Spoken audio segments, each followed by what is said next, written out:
On May 27, 2002, 51 years to the day after the feared German battleship sank off the coast of France, James Cameron made his postponed expedition to the Bismarck for a Discovery Channel special. About the battle that had sent the Nazi superweapon 3 miles down in the Atlantic with 90% of her crew, 1,995 men, with an average age of 20. This was a very different wreck from Titanic. It was a tool of war and a grim gravesite. But before that, there was some controversy about how exactly the Bismarck had gone down, and for Cameron, this expedition would turn into a detective story. In this video, we're going to look at the crazy journey of James Cameron underwater discovering the Nazi superweapon they used in 1939, and how Cameron managed to find the reason of its sinking after 51 years. We'll also be giving away this James Cameron poster, so stick around to the end of the video to see how you could win. In a time when the world was at war, a formidable vessel, the Bismarck, was unveiled from the Norwegian port of Bergen.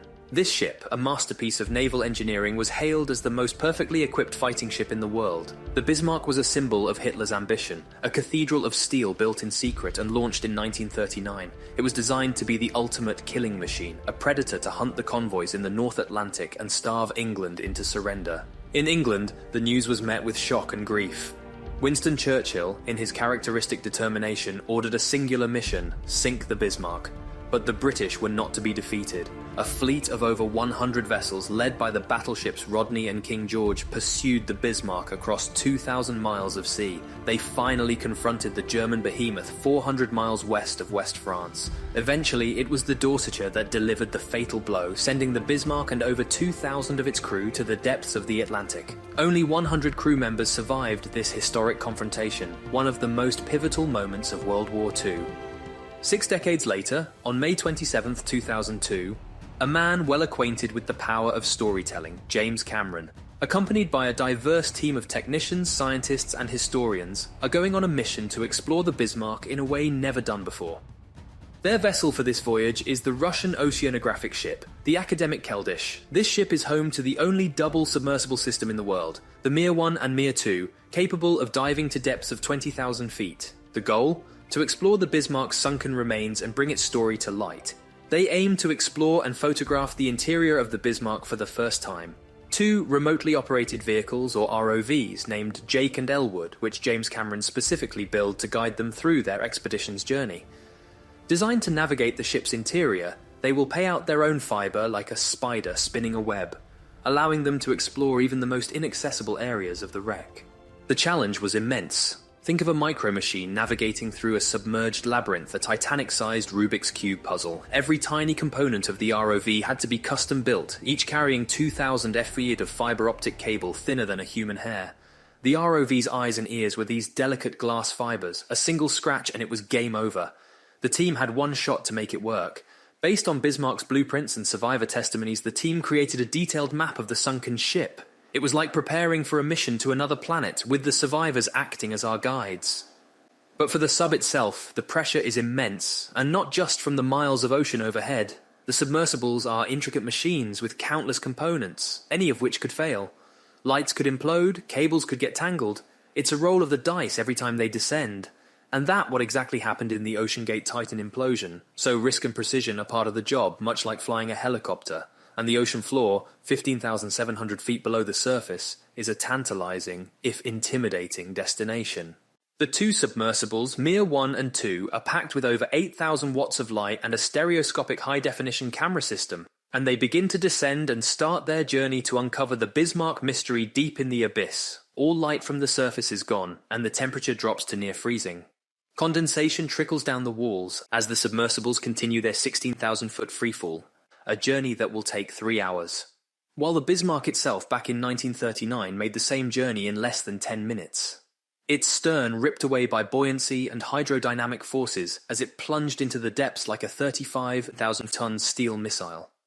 Following the disturbed bottom, the team traces the path of the Bismarck's slide downhill. They're right in the midst of the avalanche, a testament to the immense force of the ship's descent. And since the Bismarck's impact was so powerful, it carved a deep trough into the clay bottom, changing the landscape forever. It's like a giant bulldozer ploughed through the ocean floor, discovering the officer's boot, then the admiral's bridge, which was ripped away by powerful currents and now resting upside down. Finally, they spot their main objective. James Cameron says, The wreck of the Bismarck emerges from the gloom. It's an awe-inspiring sight. The wreck is enormous, a mountain of steel on the ocean floor. Despite the ravages of time, some elements of the Bismarck, like her anti-aircraft gun and railings, remain eerily intact. The massive 15-inch gun turrets of the formidable battleship, the turrets, which were held in place by sheer gravity, slid out when the ship met her tragic end. Each turret, extending more than 100 feet from muzzle to armor, weighed an astonishing 1,900 tons. They also found the remains of an Arado plane, the cockpit, the fuselage. That took a direct hit, leaving the tail of the Arado in smithereens. Dangerously close to a massive fragment of the Bismarck's hull, our submarine narrowly avoids a collision, James Cameron says. This colossal piece of the ship, lying far from the main wreck, holds a mystery that will later become key to unraveling the secrets of the Bismarck. Now, steering Elwood, the little ROV, deep inside the wreck, it's a dive into history, offering a perspective like no other, as if walking the decks of the Bismarck at the time of her glory. And we're in. We are now officially inside the ship. The sight is devastating. The damage caused by the relentless bombardment is palpable. One startling feature of the wreck is the missing stern. The last 50 feet of the ship are simply gone. This was where the ship's thin steel tore away as if sliced by a giant guillotine. Then beneath the severed stern, the rudder were jammed into the propeller. That means it strongly indicates the propeller was turning when the impact occurred. There was also a huge gaping hole right above the rudder, likely caused by the fateful torpedo inside the heart of the ship. It was caused by the Swordfish bombers. They managed to score a 1 in 1,000 hit on the Bismarck's starboard rudder, crippling the ship and changing the course of history. After James Cameron and his colleagues collected all the data required, they exited the wreckage alongside the port side of the ship, where the illusion of the intact bridge and conning tower is shattered. The heavy British Armada has torn through the bridge, leaving a chilling testament of the last battle inside the riddled bridge. The devastation is immense. This was the nerve center of the ship. When a shell from the Rodney scored a direct hit, it killed the command, ending the coordinated operation of the Bismarck's guns. The HMS Rodney was one of 2 Nelson-class battleships built for the Royal Navy in the mid-1920s, which played a major role in the sinking of the German battleship Bismarck, which caused another massive hole over 100 feet long. But could this be the result of the ship's violent impact with the ocean floor?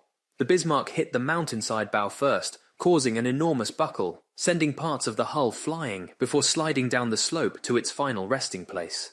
The deck tells a harrowing tale of the Bismarck's final moments, where men made their last stand. The red stains on the deck and the remnants of the wounded are grim reminders of the brutal end. In the midst of this chaos, the crew abandoned the ship, sliding off the deck into the icy waters. For many, this was the last memory of the Bismarck.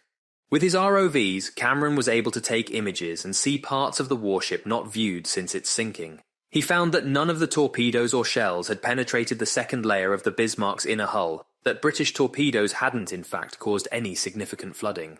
Cameron put forward a theory to explain large gashes observed by a prior expedition. He suggested that the Bismarck had suffered a hydraulic outburst when it hit the bottom, causing the sides to bulge out and break in places. It was an important idea in shipwreck forensics to look not only at what had brought a vessel down, but also at what had happened once it hit the bottom.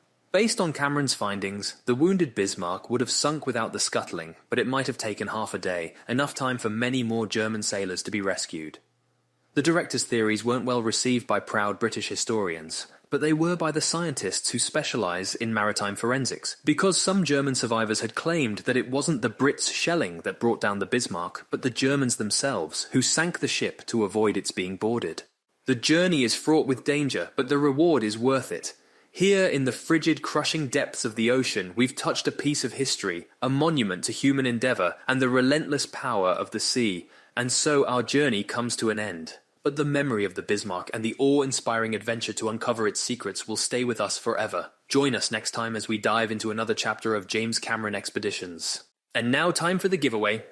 We're giving away this James Cameron poster that is going to be shipped to your location anywhere in the world. To participate, simply leave a comment down below telling us which of James Cameron's expeditions fascinates you the most and why. We're excited to hear about your top picks. Once you've commented, make sure you're subscribed to our channel and have notifications turned on so you won't miss out on any future giveaways or videos from us. If you enjoyed this video, don't forget to give it a thumbs up and share it with your friends. The winner will be randomly selected and announced in the comments section of our next video, so stay tuned for that. If you're the lucky winner, we'll get in touch with you directly to arrange the shipping. Good luck everyone, and we can't wait to read your comments.